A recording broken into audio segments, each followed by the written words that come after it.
Hopefully all is well in your world. Please subscribe to my channel, hit the like on the video. Matter of fact, go through every single video and hit the like on that. I'm just kidding. All right, so somebody asked me to talk about my injuries and how I work through them. And so it's a lot. My neck, I have to tell you, go to a doctor because that happened from a car accident. My shoulders, some of the injuries was car accident, and some of that was from overuse and improper form.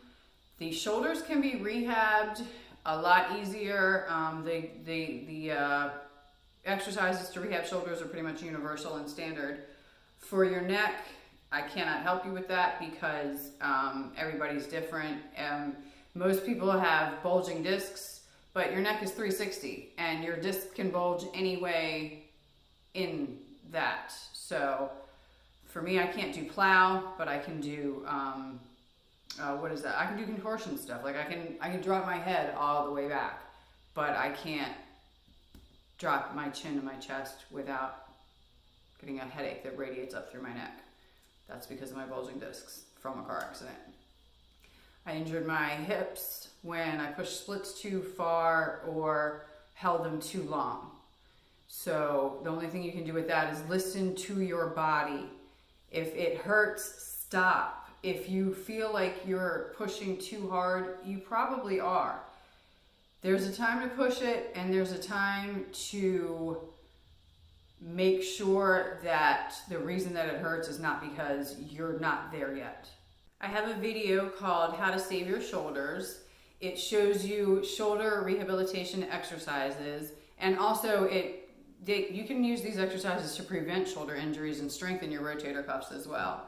So I'll put a link to that in this video description. Okay, so some injuries you can work through using just guidance that you can find on YouTube. I'll link it. Some injuries you really need a doctor for. One big clue is going to be that it's chronic. It doesn't stop. With hip injuries, with all, anytime you're trying to push flexibility, you really want to work on active flexibility to helpfully avoid injuries. But if you have injured yourself, active flexibility is going to help you recover more than doing the same old stretches but just not pushing them as far. Okay, there is a huge difference between active flexibility and passive flexibility. I can't get into it in this video, but I'm actually just learning it myself and learning how to turn passive into active. So explore that, look at videos about that. And in the meantime, I have linked for you guys both videos. I broke my wrist and sprained my ankle in the same fall because I didn't use a crash mat. Use a crash mat. If you are doing anything that you would not show to an audience and you're not sure of it, use a crash mat. Do not use a crash mat with shoes. Don't ask me how I know.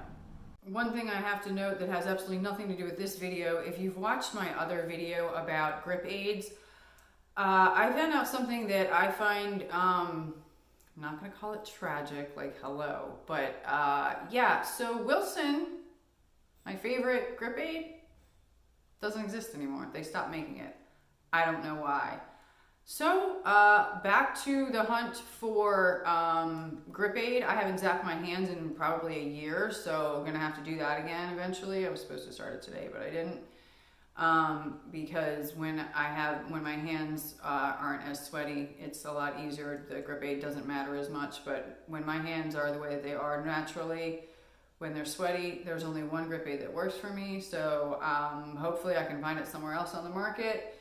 But if you've watched that video and you are now going, Aviva, I can't find the grip aid, what are you talking about? Well, this is why, because it's gone. So I will update if I find more, or if I find somewhere that has the same exact formula. Two had the same exact formula and they're both gone. Anyway. anyway, safe and happy polling. Go see a doctor about your injuries, use a crash mat, listen to your body. That's my summary. Go see a doctor if your injuries are more than chronic, use a crash mat, listen to your body, strengthen your muscles. Safe and happy polling.